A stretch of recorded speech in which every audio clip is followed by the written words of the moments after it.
স্বাগত আজকের বাংলাদেশে। আপনাদের সঙ্গে আছে আমি খালেদ মুহিউদ্দিন। মত প্রকাশের অবাধ পরিবেশ ছাড়া মেলে না উন্নত গণতন্ত্র, তাই গণমাধ্যমের স্বাধীনতার আসল চাবি আছে রাজনীতিবিদদের কাছে। এসব নিয়ে আজকের আলোচনা গণমাধ্যম ও গণতন্ত্র।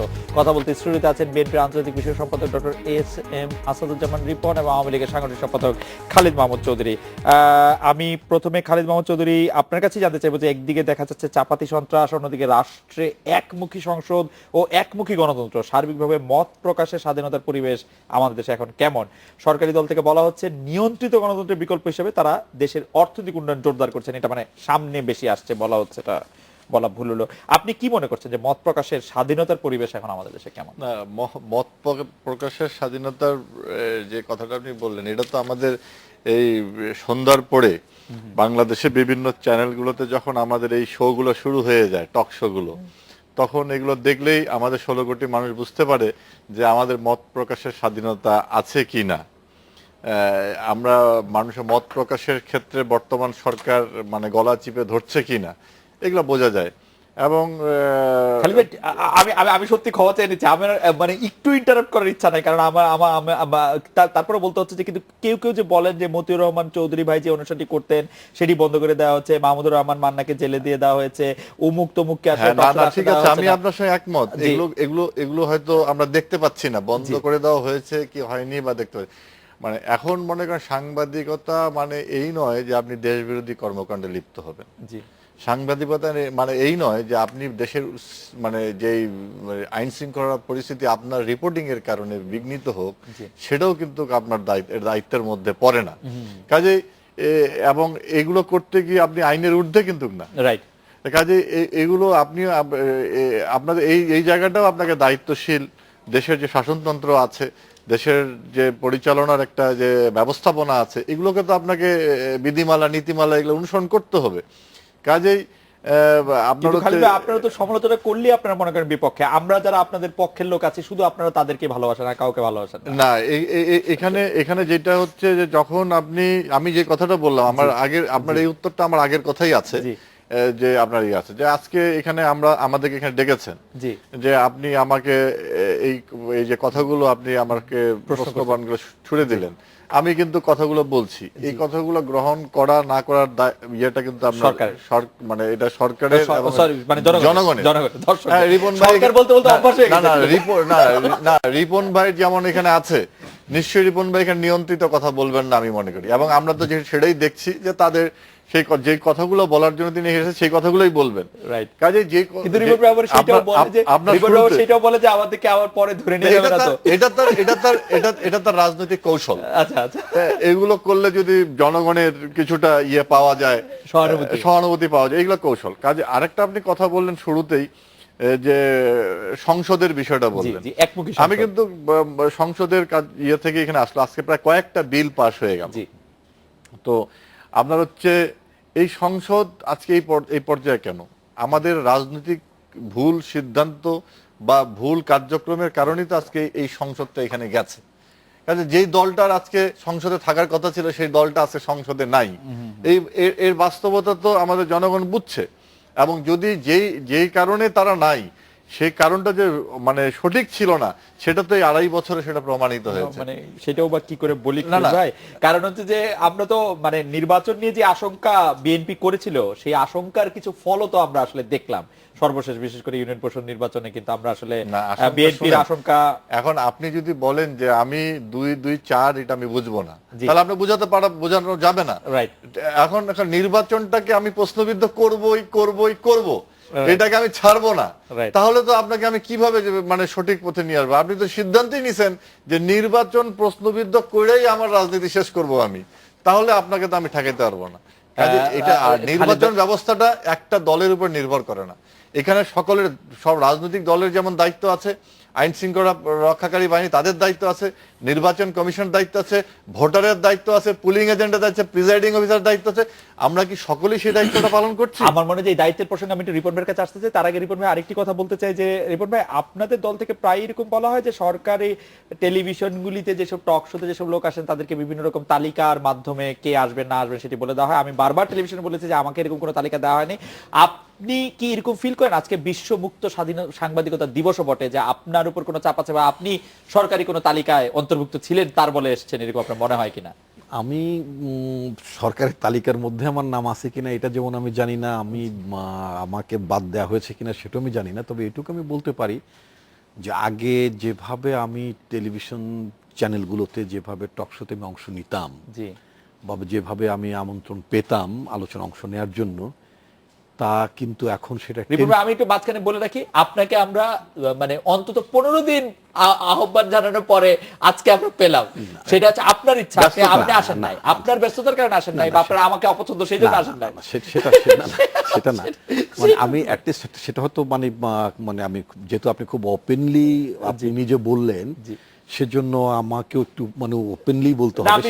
আমি না বললেও আপনি ওপেনলি বলেন। না, সেটা বলতে হবে। সেটা হচ্ছে যে আমি ব্যক্তিগতভাবে আমি চ্যানেলগুলোতে টকশোতে যাওয়ার বেলায় আমি যদিও খুব আগেই বললাম যে খুব কম আমন্ত্রণ পাই। আপনার এখান থেকে হয়তো আমি আসবো না বলেই হয়তো আমন্ত্রণটা বেশি আসে, সেটা একটা কারণ হতে পারে। না, এটা হতে পারে যে উনি আসবেন না, তো সেটা একটা ব্যাপার আছে। না, আমার বিষয়টা হচ্ছে আপনি যাওয়ার সময় আমাকে একটা তালিকা দিয়েছেন যে আপনি এইসব এইসব লোককে চান, আমি এইসব এইসব লোককে পায়ে ধরে হলো আনতে চাই। আমি আপনাকে একটা কথা বলি, সেটা হচ্ছে কি আপনার অনুষ্ঠানের কথাই যদি বলি, আমি যিনি আমাকে কন্ট্যাক্ট করলেন তাকে আমি একটা কথা বলেছিলাম যে আমরা আলোচনাটা যখন করব, উপস্থাপক যখন আমি আপনার কথাই বলছি না, আমি উদাহরণ হিসেবে বলতে চাই, উপস্থাপক যখন আওয়ামী লীগের পক্ষে বা সরকারের পক্ষে হয়ে যান, আমার পাশে ডানে বা বামে যিনি থাকবেন, মানে আমার প্রতিপক্ষ অর্থাৎ রাজনৈতিক প্রতিপক্ষে একজন থাকবেন, সরকারের অথবা আওয়ামী লীগের একজন থাকবেন, দুজন, মাঝখানে একজন আপনার কি বলে মানে আপনার গণমাধ্যম ব্যক্তিত্ব অথবা সাংবাদিক নামে বা একজন বুদ্ধিজীবী নামে যাকে আনা হয়, তিনিও একজন সরকারের কোল ঘেঁষা লোক আনা হয়। তো 3:1 খেলাটা ভেরি ডিফিকাল্ট হয়ে যায়। উপস্থাপক যখন নিজে সরাসরি আওয়ামী লীগের রোল প্লে করেন, অর্থাৎ বিরোধী দলকে চাপতে থাকেন, তারপরে প্রতিপক্ষ তো ন্যাচারালি মানে আমার রাজনৈতিক কারণে তার সাথে আমার প্রতিপক্ষের চাপাটা ঠিক আছে, বাদ বিসম্বাদ হবে, খুবই স্বাভাবিক। কিন্তু ছদ্মাবরণে যারা যারা মানে সরকারের লোক হয়ে যান, খালিদ ভাই এটার কম্পেনসেশন দিবেন, তখন কিন্তু ভেরি ডিফিকাল্ট হয়ে যায়। ছদ্মাবরণে মানে আওয়ামী লীগের ভূমিকা পালন করতে, তখন এই তিনজনকে একজন মোকাবেলা করাটা ডিফিকাল্ট। কারণ মোকাবেলা করাটা যুক্তিত্ব নিশ্চয়ই দেওয়া যায়, কিন্তু টাইমের যে স্লট, সেই স্লটে তিনজন যখন আমার বিপক্ষে বলবেন, তখন আমি ওটাকে আমাকে ওটা ভাঙতে বা ব্যাখ্যা করতে আমার খুব কম সময় পাই। তো এই ধরনের সিচুয়েশনে মানে আমি কখনো কখনো আসতে চাই না। এবং এটা যে আপনার টেলিভিশন চ্যানেলও যে দু একবার ঘটেনি, এবং সেই তিক্ত অভিজ্ঞতার কারণেই কিন্তু আমি মানে I made up my mind. কিন্তু আমার টেলিভিশনে ঘটলে আপনার এটা বলতে হবে যে আমি আওয়ামী লীগের ছদ্মাবরণে একটা আওয়ামী লীগের সমর্থন করেছি। কখনো কখনো আমার তাই মনে নিশ্চয়ই হয়েছে। এটা স্বাভাবিক, এটা একটা হতে পারে, এটা হতেই পারে, এটা হতেই পারে। তো মানে আবার এটাও আমি যেমন আমাদের খুব একটা মুক্ত আলোচনায় যেহেতু হচ্ছে, যেমন আমার কাছে খুব ভালো লাগলো, যেমন আপনাকে অনেকেই মনে করতেন যে আপনি আওয়ামী লীগের পক্ষে কথা বলছেন বা আওয়ামী লীগের পক্ষ অবলম্বন করছেন, কখনো কখনো মনে হয়। আবার যখন আমি নিজের কানে একদিন শুনলাম যে কোন একটা টিভি বা কোন একটা মাননীয় প্রধানমন্ত্রী একটা প্রোগ্রামে বোধহয় আপনি কভার করতে গেলেন, আপনি গিয়েছিলেন, সেখানে বোধহয় মানে প্রধানমন্ত্রীর আপনার প্রতি যে মন্তব্যটি ছিল, তো সেই মন্তব্যটি দেখে আমি চিন্তা করলাম যে এত করার পরেও আমার কাছে মনে যায় এটি কি খুব আত্মপ্রকাশ সমর্থন হয়ে গেছে। আমি আসলে সকলকে প্রশ্ন করতে চাই। এখন আমি যখন আওয়ামী লীগের কাউকে প্রশ্ন করি, তিনি হয়তো ধরে নিতে পারেন যে আমি আসলে আওয়ামী লীগের বিপক্ষে আপনাকে তো এটা গেল। তবে আপনার ব্যাপারটা মানে আমি মানে দু একটা টিভি চ্যানেল আমি যাইনি, এটা সত্য কথা। বাকি চ্যানেলগুলোর কথা যেটা আমি বলতে চাই, সেটা হচ্ছে যে এমনকি যেটা ধরেন আমি বাংলা ভিশনের কথা যদি বলেন, মানে ওইটার মালিকানার মধ্যে বিএনপির একজন নেতা আছেন, এমনকি আপনার মানে এনটিভিতে আছেন, সেই জায়গাগুলোতেও কিন্তু মানে আমরা কিন্তু সেভাবে আমন্ত্রিত হই না। এটা অত্যন্ত সত্য কথা। তো তারপরে আমাদের বন্ধুবর নুরুল কবির নিউজের এডিটর, তাকে যেভাবে আগে দেখা যেত তাকে সেভাবে দেখা যায় না।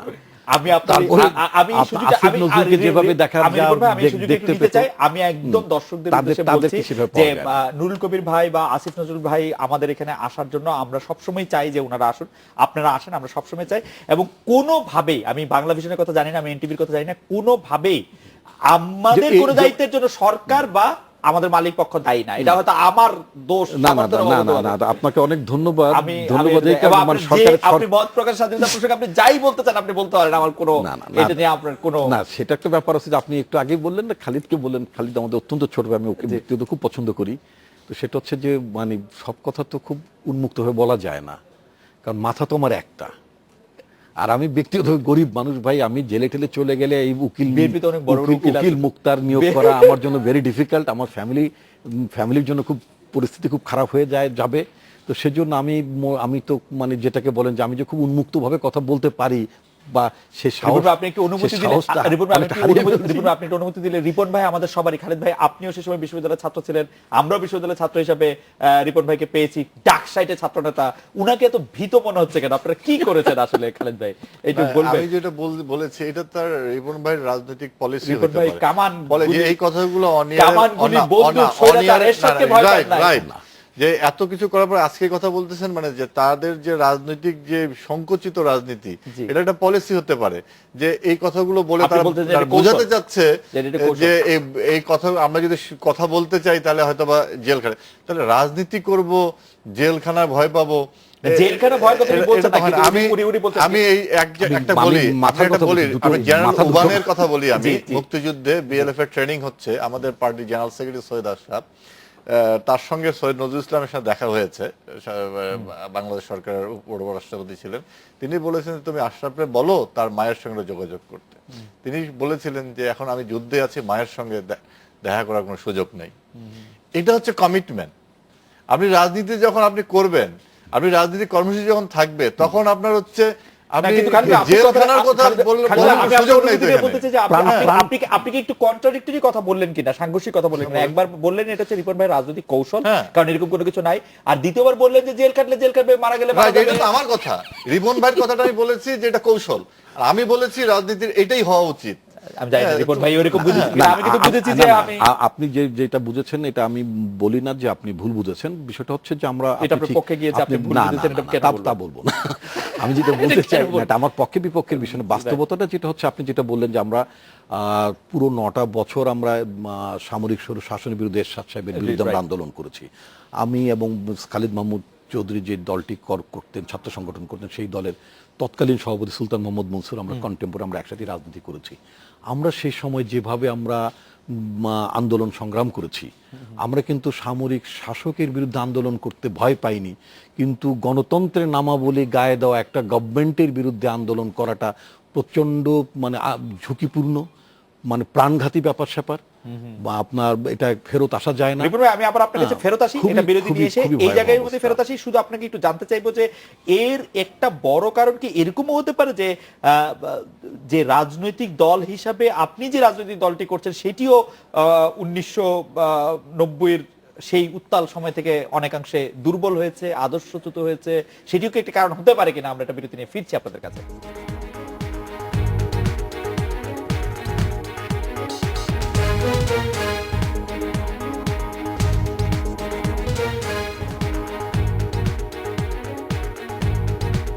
ফিরে এলাম আজকের বাংলাদেশে doctor S M Asaduzzaman Ripon. আমি আপনাকে জানতে চাইলাম যে মত প্রকাশের স্বাধীনতার ক্ষেত্রে আসলে আপনি কোনটা সবচেয়ে বড় বাধা মনে করছেন এই মুহূর্তে, বা কোন দিকগুলি বাধা মনে করছেন? দেখুন, মত প্রকাশের ক্ষেত্রে যে বাধা আছে এটা তো অস্বীকার করার কোনো জোর নেই। খালি যেটা বললেন যে মানে টেলিভিশন চ্যানেলগুলোতে টকশো হচ্ছে, কথা বলছি আমরা, ঠিক আছে, কথা বলাটা মত প্রকাশের স্বাধীনতার একটি অংশ বটে, কিন্তু সেই কথাগুলো বলতে যে যদি ইনিয়ে বিনিয়ে বলার ব্যাপার থাকে, যদি ভয়ের মধ্যে বলা থাকে, আতঙ্কের মধ্যে দিয়ে থাকতে, আতঙ্কের মধ্যে দিয়ে বসবাস করতে হয় তো, এবং কেউ যদি মনে করে যে এই কথাগুলো বলার পরে আমি নিরাপদে থাকবো কিনা, আমি বাড়ি ফিরে যেতে পারবো কিনা, অথবা বাড়ি ফিরে গেলেও এর পরবর্তী জীবনটি আমি সুস্থ থাকতে পারবো কিনা বা নির্বিঘ্ন থাকতে পারবো কিনা, এই যে একটা আতঙ্ক, এই আতঙ্কটা থাকবে কেন? আমার বক্তব্য, আমি আতঙ্কটার অস্তিত্ব স্বীকার করেই যদি আমি প্রশ্ন করি যে আপনারা তো আসলে একটা সময় এই আতঙ্কের পরোয়া করেন নাই, এমনকি জীবনের পরোয়াও করেন নাই, এখন এত বেশি আতঙ্কের পরোয়াটা কেন করছেন? এখন আপনি দেখুন, এই যে একটু আগেই আপনাদের মানে আমি খালিদ আমরা যখন মানে বসে চা খাচ্ছিলাম নিচে, তখন একটা নিউজ স্ক্রলে দেখলাম মির্জা ফখরুল ইসলাম আলমগীর সহ 42 জন 43 জনের বিরুদ্ধে আপনার একটা মামলা, যে মামলা একটা দেওয়া হয়েছে, এদেরকে চার্জশিট দেওয়া হচ্ছে। এখন কোথাও যে সমস্ত আপনার অভিযোগ তুলে যে সমস্ত কারণ দেখিয়ে মামলাগুলো করা হয়, চার্জশিট দেওয়া ইত্যাদি, যে কাজ এই কাজগুলো তো আসলে একজন রাজনৈতিক নেতা করেন না। তো এই সমস্ত নানাবিধ কারণেই কিন্তু মানে একটা হয়রানির শিকার হন, হয়রানি হতে পারেন। এখন খালিদের ভাষা যদি বলতে হয় যে রাজনীতি করবেন অথচ মানে ময়লার ট্রাকে আগুন লাগানোর দায় নেবেন না, তা কেমনে হবে? এটা তো বুঝতে হবে যে আমাদের রাজনীতিকদের নিজেরা যেভাবে আমরা ছোট করছি পরস্পরকে। এখন মির্জা ফখরুল ইসলাম আলমগীর স্ট্যাচারের মতো একজন লোক, সেটা আমি বলছি না যে শুধু এই সরকার আমলে হয়, হয়তো আমাদের সরকার আমলে হয়তো অনেক রাজনৈতিক নেতৃবৃন্দের বিরুদ্ধে হয়তো অনেক খুব অযৌক্তিক কিছু কিছু মামলা হলেও হতে পারে। তো এই জিনিসগুলো, এই কালচার থেকে তো আমাদের বেরিয়ে আসা উচিত।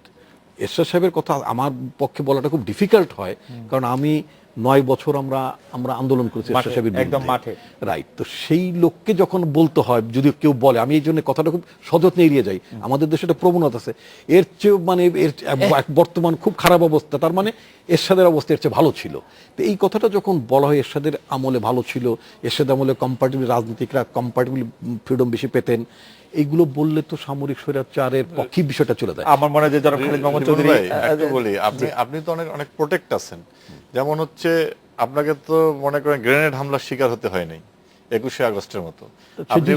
সেখানে আপনি প্রোটেক্ট করেন, বালুর বস্তা বলেন, চালের বস্তা বলেন, সেখানে আপনার আইন শৃঙ্খলা রক্ষা বাহিনী আপনাকে প্রোটেক্ট করে রেখেছে যে আপনার জীবন যেন নিরাপত্তাহীনতা না যায়।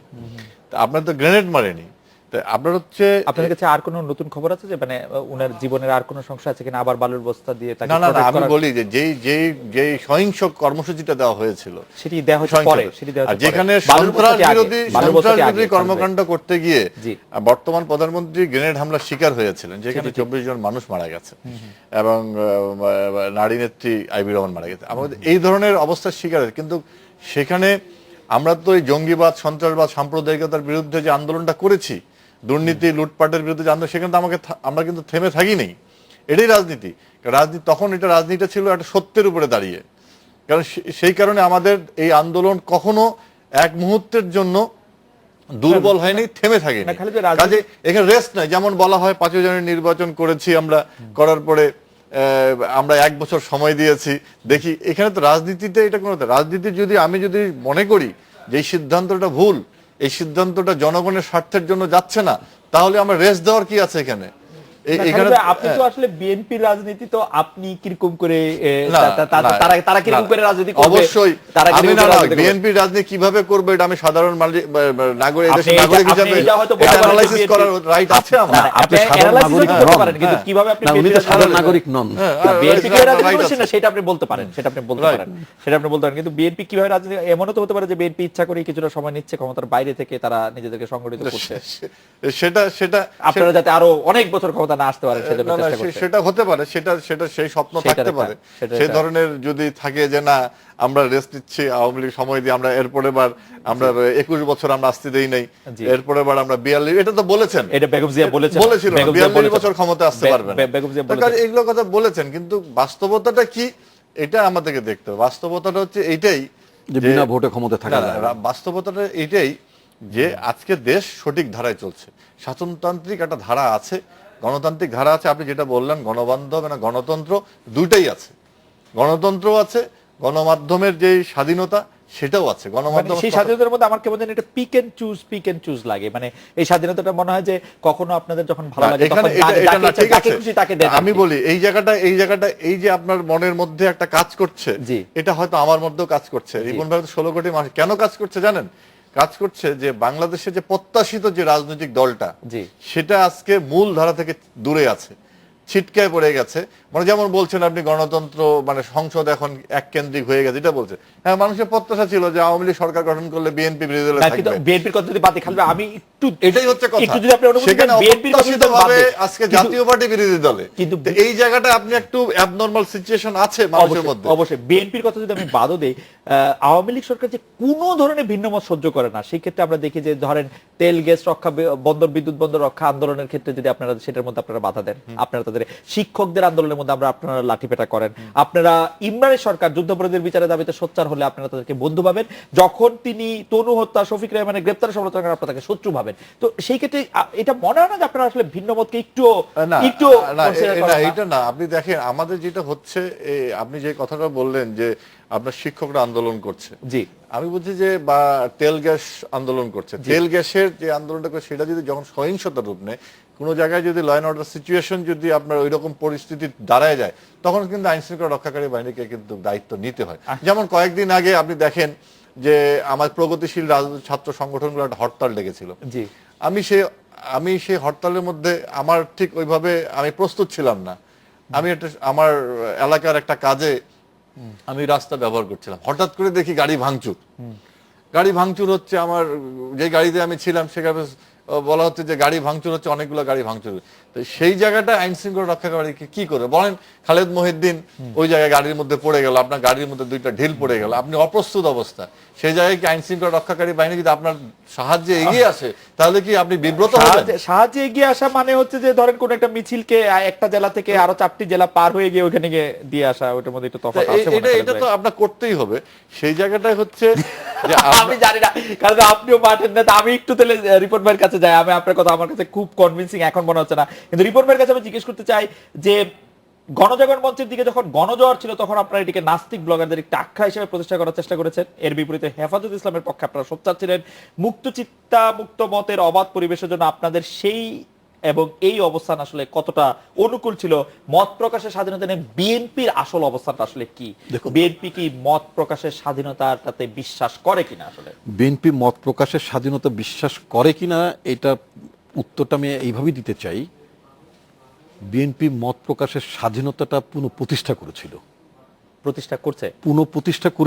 করেছিল বাংলাদেশে যখন একদলীয় শাসন ব্যবস্থা ছিল, বাংলাদেশে যখন আপনার রাষ্ট্রীয় নিয়ন্ত্রিত 4টি সংবাদপত্র এবং তৎকালীন সময় বেসরকারি টেলিভিশন বা বেসরকারি রেডিওর কোনো অস্তিত্ব থাকার কোনো কারণ ছিল না, অর্থাৎ সরকার নিয়ন্ত্রিত আপনার মানে গণমাধ্যম মানে প্রচার মাধ্যম ছাড়া, গণমাধ্যম আমি বলতে চাই না, প্রচার মাধ্যম ছাড়া অন্য কোনো আপনাকে আসলে কোনো কিছু বলা মানে মায়ের কাছে মাসি গল্প বলা। তারপরও আমি বলতে চাই যে 75 সালে সেই ব্যবস্থাটা কি পরবর্তীকালে নানাভাবে বিশ্লেষণ করা হয়েছে, বলা হয়েছে, দাবি করা হয়েছে এটি একটি সাময়িক ব্যবস্থা। না, আমি সেটা আমি বলতে চাই বিএনপি মত প্রকাশের স্বাধীনতা, গণতন্ত্র পছন্দ করে, বিশ্বাস করে বলেই কিন্তু মাল্টি পার্টি সিস্টেম। আমার যত মনে পড়ে 91 সালে বিএনপি বলেছিল যে রেডিও টিভিকে স্বায়ত্তশাসন দিবে, তারপরে কিন্তু 5 বছর তারপরে সংবাদপত্রগুলোকে অবাধ করে দিলেন, সংবাদপত্র প্রকাশ করার সুযোগ পেল। এই সমস্ত ঘটনা তো বিএনপির আমলেই হয়েছে। তো সুতরাং বিএনপি আপনার মত প্রকাশে বিশ্বাস করে কিনা এই প্রশ্ন করাটা খুবই অবান্তর। এখন কত হচ্ছে যে আপনি রেডিও টিভির আরো স্বায়ত্তশাসন না, কোনো স্বায়ত্তশাসনই কিন্তু হয় নাই। এটার জন্য কাজ করা যেতে পারে, কাজ করার সুযোগ এখনো বন্ধ হয়নি, এটার জন্য আরো কাজ করতে হবে। এখন যারা সরকার আছেন তারাও কাজ করতে পারেন, পরবর্তী যারা আসবেন তারাও কাজ করবেন। কিন্তু আমি বলতে চাচ্ছি যে বিএনপি কিন্তু কখনোই মত প্রকাশের স্বাধীনতাকে হরণ করেনি। বিএনপি কখনোই রাজনৈতিক দল গঠন করার অধিকারকে, যেটা যে গণতান্ত্রিক অধিকার, যেটা জনপ্রিয় যে উদাহরণ দেওয়া যায় টেলিভিশন বন্ধ করা, বিএনপির আমলে কিন্তু খুব চেষ্টা করে 21 টেলিভিশন বন্ধ করা হলো। সেটা কিন্তু একেবারে আইনের কারণেই, সেটা উচ্চ আদালতের রায়ের কারণে, সেটা বিএনপি সরকার কিন্তু সেটা বন্ধ করেনি। বিএনপি সরকার অ্যাটর্নি জেনারেল অফিস খুব তৎপর ছিল আর কি, সরকার থেকে বলা হয়েছিল যে যে কোনো ভাবে 21 টিভি বন্ধ করতে হবে। আমাদের দেশের প্রচলিত ব্যবস্থা আমি যেটা দেখি, অ্যাটর্নি জেনারেল অব বাংলাদেশ বলা হয়। জি রাইট, পদবিটা তাই। কিন্তু আমাদের দেশে attorney general of Awami League government অথবা attorney general of BNP government অথবা attorney general of Jatiya Party government, এরকম একটা থাকে, যেটা অ্যাটর্নি জেনারেলকে আমরা ওইভাবে দেখতে চাই না, জনগণ দেখতে চায় না। এটা আমাদের মুক্তিযুদ্ধের চেতনার বহিঃপ্রকাশন নয়। আনফরচুনেটলি রাষ্ট্রের অ্যাটর্নি জেনারেল, রাষ্ট্রের সর্বোচ্চ।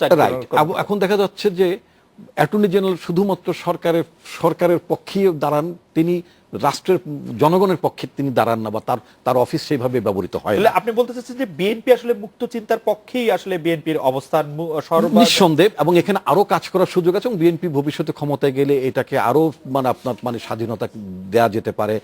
স্বাধীনতা দেয়া যেতে পারে বলতে এটা তো দয়ার বিষয় না, স্বাধীনতা দেওয়ার বিষয়টা দয়ার বিষয় না। আমি মনে করি যে আমাদের সংবিধানে যে কথাগুলো উল্লেখ করা আছে সেটাকে এক্সারসাইজ করতে হবে।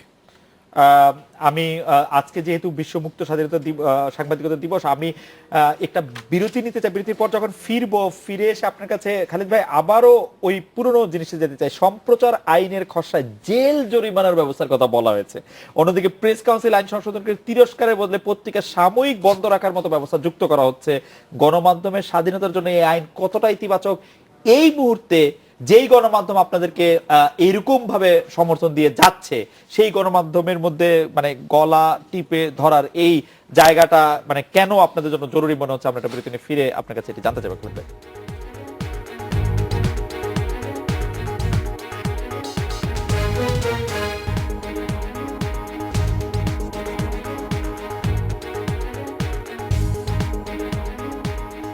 ফিরে এলাম আজকের বাংলাদেশে। খালিদ ভাই, আমি বিরতির আগে আপনার কাছ থেকে জানতে চাইছিলাম যে আপনি সম্প্রচার আইনে যে এটা আমার মনে হয় এটা আলোচনার বিষয় আছে। হয়তো আপনার হচ্ছে যারা এই গণমাধ্যমের সাংবাদিক নেতারা যারা আছেন বিভিন্ন গ্রুপ উপগ্রুপে বিভক্তভাবে আছেন, আমার মনে হয় এই বিষয়টা নিয়ে কথাবার্তা বা সংলাপ আলোচনা হতে পারে, কিন্তু এই জিনিসটা জেল জরিমানা এটা একটু মনে হয় একটু শক্ত হয়ে গেছে।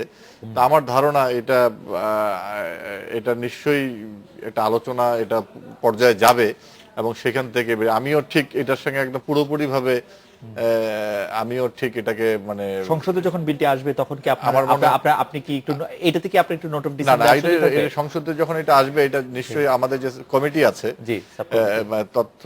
সাব কমিটি সেখানে আলোচনা এটা হবে এবং সংসদে বিভিন্ন সংশোধনী জনমত জরিপের নোটিশও আসতে পারে।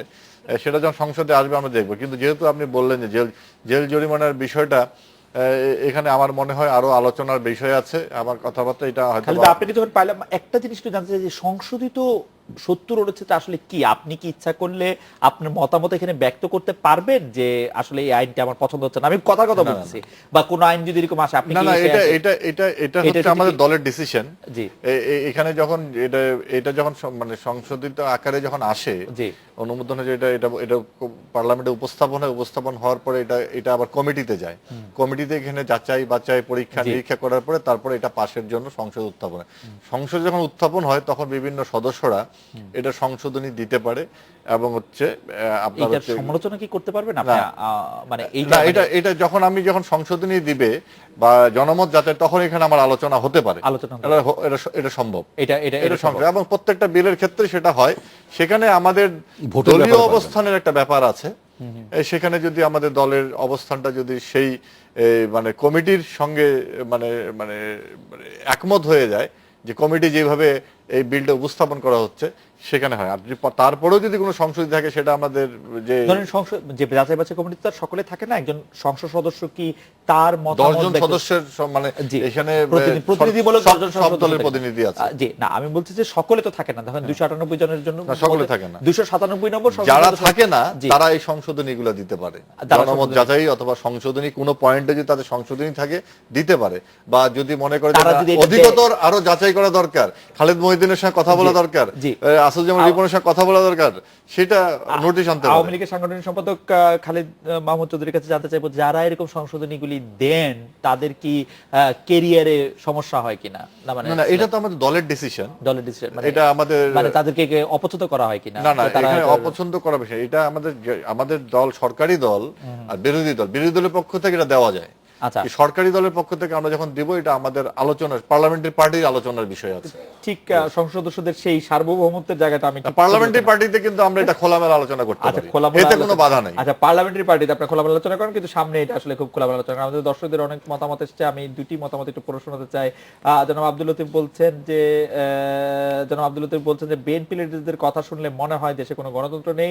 আমাদের আরেকজন দর্শক তিনি অবশ্য বলেছেন যে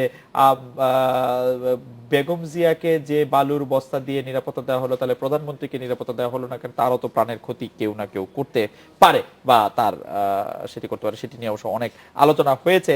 ডক্টর আসুজ্জামান রিপন, আমি আপনার কাছে একটি বিষয় জানতে চাইবো, একটি নতুন বিষয়ের অবতারণা করতে চাই যে বিএনপি শীর্ষ পর্যায়ের নেতাদের কেউ কেউ বললেন যে সরকারের মদদে সাম্প্রতিক হত্যাকাণ্ডগুলি ঘটছে, এগুলি থেকে সরকারের লাভ না ক্ষতি। আপনার কাছে কি মনে হয় রিপন ভাই?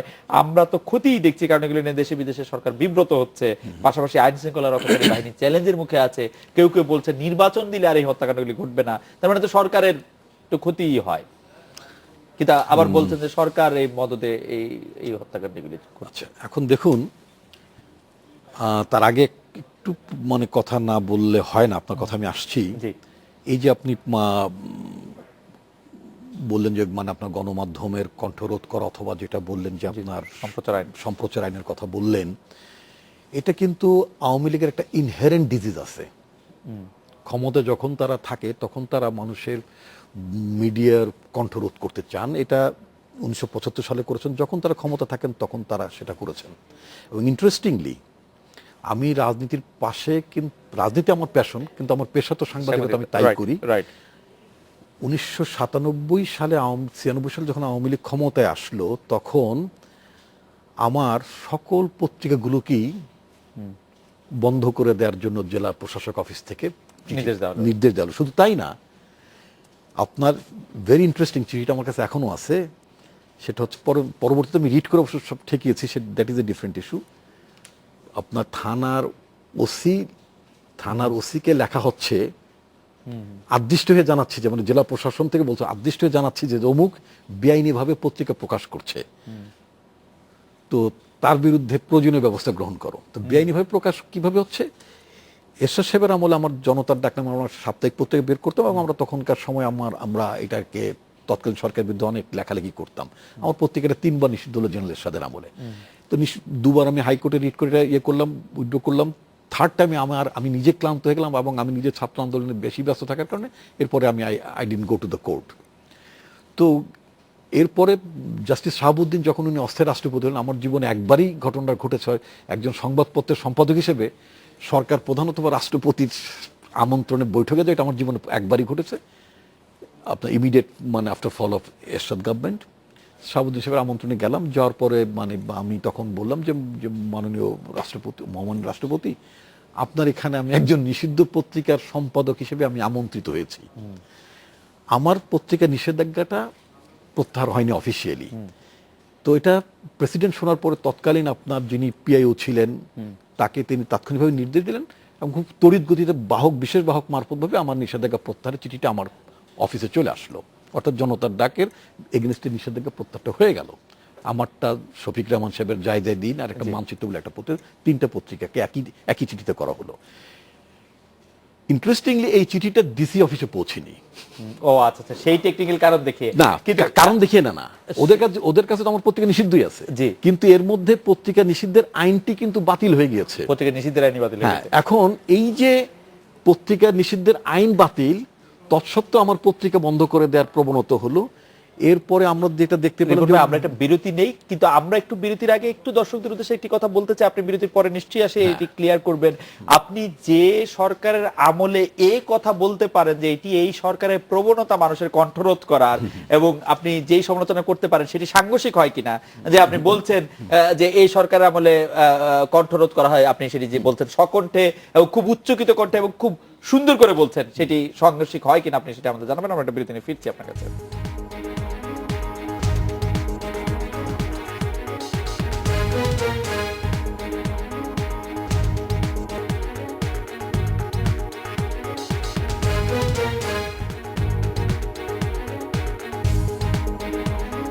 ফিরে এলাম আজকে বাংলাদেশে। রিপন ভাই, আমরা যখন বিরতিতে ছিলাম, আমাদের দর্শকরা বেশ কিছু প্রশ্ন করছেন। আমার প্রশ্নটি অনেকে করছেন যে আপনি যদি গণমাধ্যমে বসেই এই কথাটি বলতে পারেন, তাহলে কি আর বলা যায় কিনা যে আপনার কণ্ঠরোধ করা হচ্ছে। আবার অন্যদিকে আমাদের দর্শকরা এরকম কথা অনেকে বলেছেন, খালিদ ভাই এটি আপনার উদ্দেশ্যে বলা, যে এতগুলি চ্যানেল বন্ধ করে দেওয়া, এতগুলি এডিটরদের রিমান্ড দেওয়া, তারপরে হচ্ছে গুম খুন করা, সাংবাদিকদেরকে আটকে রাখা, সাংবাদিকদেরকে বিভিন্ন রকম নির্যাতনের মধ্যে রাখা, এবং কতগুলো উনি বলেছেন যে ফেথফুল, মানে ফেথফুল উনি ভালো অর্থে বলেন নাই, কতগুলি চ্যানেল চালু করা, এইটা কতটা গণতন্ত্র আছে? অনুগত চ্যানেল, এই শব্দটা, অনুগত শব্দটা এখন কথা হচ্ছে যে আমাদেরকে ওদের বলেছেন যে আমরা খুব অনুগত, জানি না। হ্যাঁ, ঠিক আছে। আপনার পাঠক, আপনার দর্শকরা যে কথাগুলো বলেছেন, সে কথাগুলো আমি আর দ্বিরুক্তি না করে আলোচনাটা সংক্ষেপ করার জন্য বলতে চাই যে বিষয়গুলোর সাথে তো আসলে কোনো খুব ভিন্নতা নেই। কথাগুলো মানে দর্শক যেটা অনুভব করেছেন, তার মধ্য দিয়েই সরকারের যে আপনার অসহিষ্ণু চরিত্র, এটা এক ধরনের মানে প্রকাশ ঘটেছে। আরেকটা হলো যে আমরা যারা মানে কিছু কথা বলছি, এটাকে হয়তো আমলে নিচ্ছেন না, এটাও হতে পারে। হ্যাঁ, এটা হতে পারে, ইনডিফারেন্ট থাকছে। হ্যাঁ, এটা হতে পারে। আপনি খালিদ বললেন যে আমরা এসে কথা বলছি, রিপন এসে কথা বলছেন, আমরা ওনাদের ছাত্র সংগঠনের একসময় সভাপতি ছিল বেচারা, এখন আমাদের দলে যোগদান করেছেন হাবিবুর রহমান হাবিব। তো উনি একটা চ্যানেলে বোধহয় চ্যানেল 24 একটা প্রোগ্রাম করে গেট থেকে বেরোবার পর ওনাকে ধরে নিয়ে চলে গেছে। তো এরকম মত প্রকাশের স্বাধীনতা তো আছেই, হচ্ছেই। এখন কখনো কখনো সরকার একটু কথা বলতে দেয়, কখনো আবার একটু আবার চাপ দেয়। এটা একটা প্রক্রিয়ার মধ্যে চলছে। তবে আমি যেটা বলতে চাই যে সেটা হচ্ছে যে সরকার যেই কাজগুলো করছেন এই কৌশলটি ভালো না, এবং এই অসহিষ্ণু মনোভাবও ভালো না, এটা গণতন্ত্রের সাথে যায় না। আমরা কথায় কথা মুক্তিযুদ্ধের চেতনা, কথা মুক্তিযুদ্ধ আমাদের অনেক গৌরবের ব্যাপার, আমাদের গর্বের ব্যাপার, অহংকারের ব্যাপার। আমাদের মুক্তিযুদ্ধের চেতনায় কি এই কথাগুলো বলে কিনা, সরকার যে কাজগুলো করছেন এটা মুক্তিযুদ্ধের চেতনার সাথে সাংঘর্ষিক কিনা, এটা সরকারকেই বিবেচনা করতে হবে। মনে রাখতে হবে যে দেশের জনগণ বোকা নয়। আপনার কাছে যে প্রশ্নগুলো করলেন, পাঠকরা বা দর্শকরা পত্রিকা পড়ছেন, টিভি দেখছেন, তো তারা সারা দেশের চিত্রটা কি দেখছেন। এখান থেকে আমি যেটা বলতে চাই, আমি ব্যক্তিগতভাবে দোষারোপের রাজনীতি করি না, ব্লেম গেম করা পছন্দ করি না। আমি যেটা চাই যে বাংলাদেশের যা চলছে এটা ভালো জিনিস নয়, এটা ভালো দিক নয়। এখান থেকে আমাদের বেরিয়ে আসার দরকার। আমি খালেদের কাছে জানতে চাই যে খালেদ ভাই, আসলে অনেকগুলি অভিযোগে আসছে, আমি একটা অভিযোগই আসলে আপনার সামনে আনতে চাই। সেটা হলো যে যেটি আপনাকে প্রশ্ন আমি আগেও করেছি, আবারও একটু করতে চাই। মানে এই সরকারের মধ্যে যত দিন যাচ্ছে তত ভিন্ন মত বা পরমত সহিষ্ণুতা সরকারের মধ্যে যেন কমে যাচ্ছে, এরকমটা বোধ হচ্ছে আমাদের দর্শকদেরও আমাদেরও। না আপনি এই কথাটাও হয়তো মনে হচ্ছে যে আপনার সেটা মনে হতে পারে, কিন্তু আমার মনে হয় যে আপনি যেটা বললেন যে এই সরকারের সময় গণমাধ্যমের যত বিকাশ ঘটেছে অন্য কোনো সরকারের সময় এত বিকাশ ঘটেনি। আপনি যদি ভিজুয়াল মিডিয়া, ইলেকট্রনিক মিডিয়ার কথা বলেন, প্রিন্টিং মিডিয়া বলেন, আপনি অনলাইন বলেন, আপনার হচ্ছে এই যে আপনি কিছুক্ষণ আগে বললেন মানে ইয়েতে যে ফেসবুকের কথা, র্যান্ডম সেখানে মতামত দেওয়া হচ্ছে, অনলাইনে রেগুলার এক একটা উপজেলা থেকে থানা থেকে অনলাইন এই যে ইয়েগুলো চলতেছে, ফেসবুকের মধ্যে জেলও করতেছে। এখন আপনি ফেসবুক আপনি যদি বলেন, আপনি যদি এখন অনৈতিক কর্মকাণ্ডে জড়িত হয়ে যান, দেশবিরোধী কর্মকাণ্ড যদি সেখানে ব্যবহার করে, সেটা তো হবে না। আমি যেটা আগেও বলেছি, গণমাধ্যম হচ্ছে কনস্ট্রাকটিভ সমালোচনা করবে, আলোচনা করবে, সেটাও আবার সংবাদ দিবে। সেটা যদি ডিস্ট্রাকটিভ হয়, দেশবিরোধী হয়, সেখানে অবশ্যই আইন শৃঙ্খলা রক্ষাকারী বাড়ির কিছু করণীয় আছে। আপনি দেখেন প্রধানমন্ত্রী কিন্তু এই সরকারের সময় এতগুলো আপনার গণমাধ্যমের বিকাশ ঘটেছে, তারপর তিনি কিন্তু আপনার সামনেই বলেছে যে এই যে এই টক শো গুলোতে বা গণমাধ্যমে আমাদের যে এত উন্নয়ন হচ্ছে, এই কথাগুলো আসে না, কিন্তু আমরা যে শুধু সমালোচনাই করা হয়। দেখেন তিনি বলছে, তার মানে এখানে সমালোচনা হচ্ছে, সমালোচনা হচ্ছে। যে কথাটা হচ্ছে যে আমরা যে সমালোচনার জবাবটা মানে আমরা হয়তো বা দিচ্ছি রাজনৈতিক অবস্থান থেকে, কিন্তু বাট এই সমালোচনার মধ্য থেকে সরকার কিন্তু অনেক কিছু গ্রহণও করছে। এই সমালোচনাগুলো কিন্তু একদম যে আপনার রাজনৈতিক ভাবে ব্যবহার করছে, সেটা যেটা বললেন যে আপনার হাবিবুর রহমান হাবিবকে, না এরকম হাবিবুর হাবিব না, এরকম আমার জানা মতে আরো অনেক বেশ কয়েকজনকে গ্রেপ্তার করা হয়েছে এই টিভি চ্যানেল থেকে বের হওয়ার পরে। কিন্তু সেটা কোন সময়, কি পরিস্থিতিতে, সেটাও আপনাকে উল্লেখ করতে হবে। ওই লোকগুলো তো টকশোই করছে না, টকশো না। আপনি যদি এখন বলেন সাংবাদিকতার দোহাই দিয়ে যদি আপনি দেশবিরোধী কর্মকাণ্ড করেন, টকশোর দোহাই দিয়ে আমি সরকারের সমালোচনা করার জন্য ইন্ডিপেন্ডেন্সে এসেছি, এবং তার মানে এই নয় যে আমি দেশবিরোধী কর্মকাণ্ড করে চলে যাব, সেটা তো না। দেশবিরোধী কর্মকাণ্ডের সংজ্ঞাটা তো খালিদ ভাই আপনারা যেভাবে দেখেন সেটা তো অনেকটা আওয়ামী লীগের সমালোচনা করাই আসলে দেশ বিরোধী। না, আমরা আওয়ামী লীগের সমালোচনা করে যদি আমরা এইভাবেই যদি নিতাম, তাহলে আওয়ামী লীগ কিন্তু এত পর্যুদস্ত অবস্থায়, আওয়ামী লীগের থেকে বিপরীত মেরু এত মানে সাঁতার কাউকে কাটতে হয়নি, একদম জন্মের পর থেকে। আপনি যদি চিন্তা করেন, আওয়ামী লীগ কিন্তু আছে, আমাদের সেই সহ্য ক্ষমতা আছে, ধৈর্য ক্ষমতা আছে বলে কিন্তু এত প্রতিকূল পরিস্থিতিতেও কিন্তু আমরা আছি। 75 এর পরে কিন্তু আওয়ামী লীগ কখনো ক্ষমতায় যাবে এটা কখনো কেউ কল্পনাই করেনি। মানে আমরা যখন বলতাম যে বঙ্গবন্ধু হত্যার বিচার চাই, আমাদেরকে অনেকে হাসাহাসি করতো যে এই বিচার কখনোই হবে না। আমরা যখন বলতাম যে এই যে রাজাকার আলবদরদেরকে দেশ ছাড়তে হবে, কখন হাসাহাসি করতো। এবং আওয়ামী লীগ ক্ষমতায় যাবে আমরা যখন বলতাম, অনেকে এটাকে বিশ্বাসই করতো না। কিন্তু বাস্তবতা কি? বাস্তবতা হচ্ছে আজকে এই জায়গায় আমরা আছি। কাজে আওয়ামী লীগের সে ধৈর্য, পরম সহিষ্ণুতা এগুলো আমাদের আছে।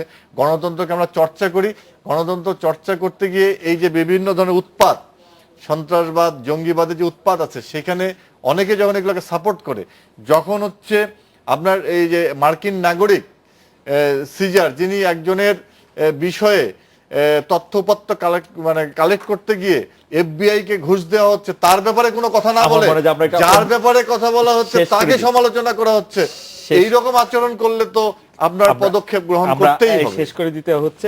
জনাব Khaled Mohammad Chowdhury, doctor S M Asaduzzaman Rupon, আপনাদের দুজনকে অনেক ধন্যবাদ। এই ছিল আজকে বাংলাদেশে, দেখা হচ্ছে আগামীকাল এই সময়। শুভরাত্রি।